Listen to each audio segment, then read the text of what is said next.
The stars aren't watching you. They're just waiting for their turn. I'm a long-haul trucker. My life is spent on the interstate, driving the monotonous asphalt ribbon that stitches the country together. My cab is my home.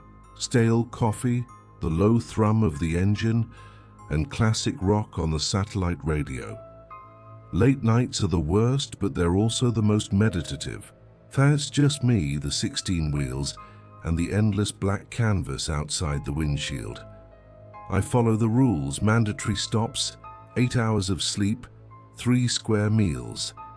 There's a comforting, almost religious structure to it. You know where you are, you know where you're going, and the mile markers are the only true measure of reality. It started like most things do out here, with light. Not a car's headlights, but a distant, high-altitude luminescence, like a star that was too close or too bright. I dismissed it as a military flare or a satellite. But then the radio would die. Not static, just absolute total silence, the screen going blank. This happened 3 times on a stretch of Nevada highway I'd driven 1,000 times. Each time the radio died, the air in the cab would turn unnaturally cold, a dry, sterile chill that cut through my flannel shirt. The real disturbance, though, was the missing time. I'd look at the odometer, seeing I'd traveled 120 miles since my last break, but the clock in the dash would only show that an hour had passed. The math never worked. I started keeping a second log, writing down the exact time and mileage at specific exits. When I compared the logs, I found inconsistencies that weren't minutes, but hours. I had no memory of driving that distance. It wasn't sleep deprivation, it was a sudden, violent edit in my personal timeline. The lights became closer, larger. They weren't flying, they were hovering. Silent black shapes utterly consuming the weak moonlight above the remote stretches of Arizona highway. I stopped once, pulled over, and got out of the truck to look. The silence was staggering. No crickets, no wind, no distant traffic. Just the hum of my own heartbeat. I felt an intense, focused pressure behind my eyes, and a certainty that I wasn't simply observing the sky, but that the sky was observing me. The worst part was the dust.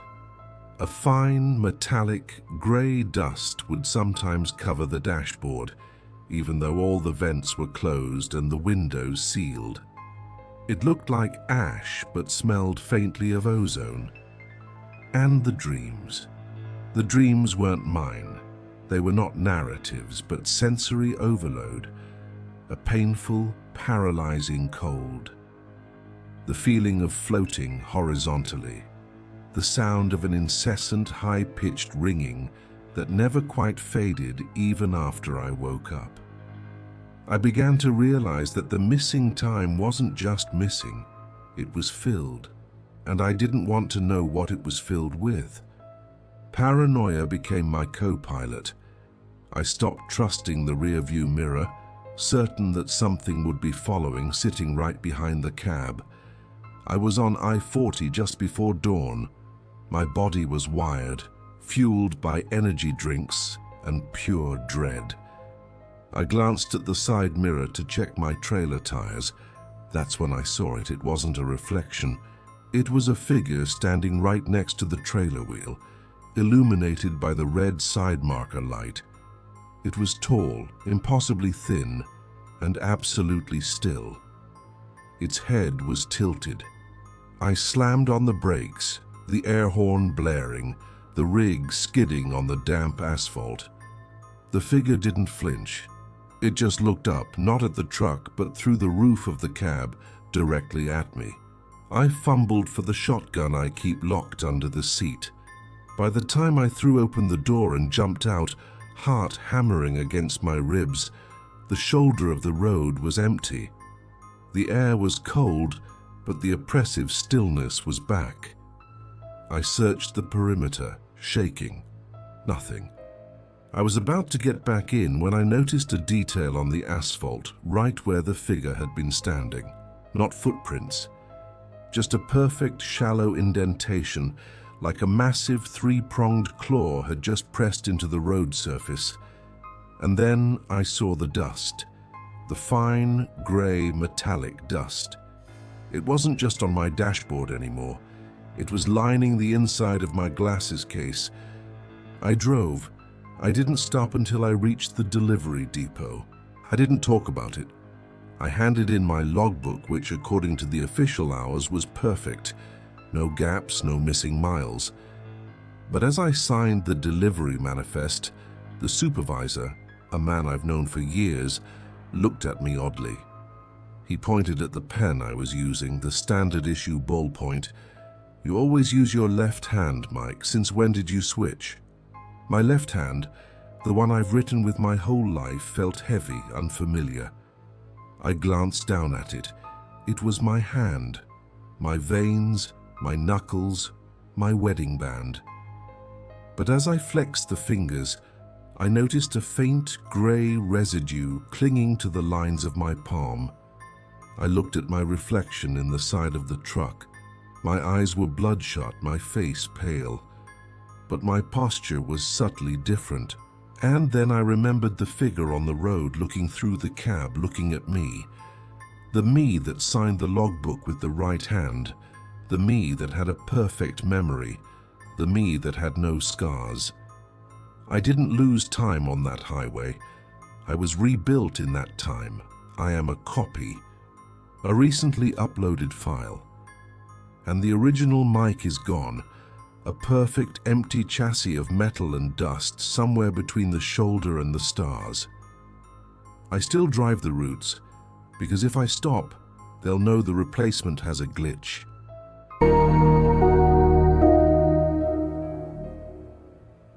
The architecture here is perfect. Too perfect. It was designed to contain something. I travel for work, often staying in high-rise, generic business hotels. They're all the same. Plush carpet, muted art, key cards that never work on the first try. I was checked into the 14th floor of the Grand Central Suites for a 3-day conference. My room, 1408, was comfortable and anonymous, overlooking the bright, predictable grid of the city. I unpacked, ordered room service, and settled in. It was a standard, utterly forgettable business trip. My routine was a shield against the endless miles and anonymous rooms. The first anomaly was the silence in the hallway. I'm used to hearing doors slam, the rumble of cleaning carts or distant conversations, but this hallway was perpetually dead. It felt acoustically vacuum-sealed. I could stand outside my door and hear absolutely nothing. Yet if I tapped lightly on the wood, the sound seemed to travel too far, echoing briefly before being abruptly swallowed. Then came the door. I started noticing that my room number, 1408, wasn't painted on the door. It was printed on a small magnetic plaque. One afternoon, after returning from a lunch break, the plaque was crooked. I straightened it. The next morning, it wasn't just crooked, it had been rotated 90 degrees. I felt a sudden cold wave of dread. I checked the doors on either side, 1406 and 1410. The numbers were painted directly onto the wood, old and chipped. Only mine was a plaque, and only mine seemed to be moving. The feeling of being observed intensified to a smothering degree. I never saw another person on the 14th floor hallway. I started walking the length of it. It should have had maybe 20 rooms. I counted 35 doors before I turned back, confused and sweating. The hallway felt impossibly long, the carpet pattern stretching endlessly under the sickly yellow emergency lighting. I started finding objects in my room that I hadn't brought. Small cheap plastic toys, a tiny green soldier, a red ball, placed deliberately on my bedside table. I would throw them in the trash only to find them later, arranged in a neat line on my pillow. I became paralyzed by the certainty that someone was entering my room while I was gone. I set up traps, a hair on the doorknob, a magazine angled against the desk chair, but the locks were always secure, and the traps were always sprung, with no sign of forced entry. The worst was the sound of the ice machine. It was located near the elevator bank. It started making a specific rhythmic sound at 4 a.m. every night. Not the normal clatter of ice falling, but a slow, deliberate grinding noise, followed by a series of precise metallic taps. It sounded exactly like something enormous was being meticulously taken apart and reassembled on the other side of the wall. On the final night, I was sitting up, wired, waiting for the 4 odd a.m. grinding to start. I heard the elevator stop on my floor. I crept to my door and peered through the wide-angle peephole. The hallway light was the usual muted yellow. The elevator doors opened, and what stepped out wasn't a person. It was a figure, tall and thin, wearing what looked like the grey institutional uniform of the hotel staff. But its head was disproportionately small, and its face was perfectly unnervingly blank. No eyes, no nose, just smooth, tight skin. And its hands. They were long, multi-jointed, and holding the magnetic plaque from my door. It glided silently down the hallway. It reached door 1410, scraped the number off with a long finger, and then, with a wet, tearing sound, it pressed the 1408 plaque onto the wood. It then turned to my door. I watched in frozen horror as its long fingers tore the original plaque off my door, leaving a clean, pale rectangle of wood. Then, it silently affixed a new plaque, a fresh, clean one, onto my door. The number it displayed was 1412. The figure paused, its blank head tilted toward the peephole, and the sound of the ice machine grinding suddenly erupted directly behind me, inside the room itself. I didn't open the door. I waited until dawn, packed my single briefcase, and ran down the emergency stairs. I checked out without speaking a single word to the front desk. I drove for 6 hours until I reached the familiarity of my own city. But the silence followed. I'm in my apartment now. The air conditioning hiss has that same dense acoustic vacuum. I found a small red plastic ball, the kind I'd thrown away in the hotel, sitting on my kitchen counter this morning. I threw it out the window. But the worst realization came when I checked my hotel receipt. The paper stapled to the final bill wasn't mine. It was a handwritten note from the hotel manager. Thank you for your cooperation. Subject: your new designation is ready. I'm not 1408 anymore, I'm 1412.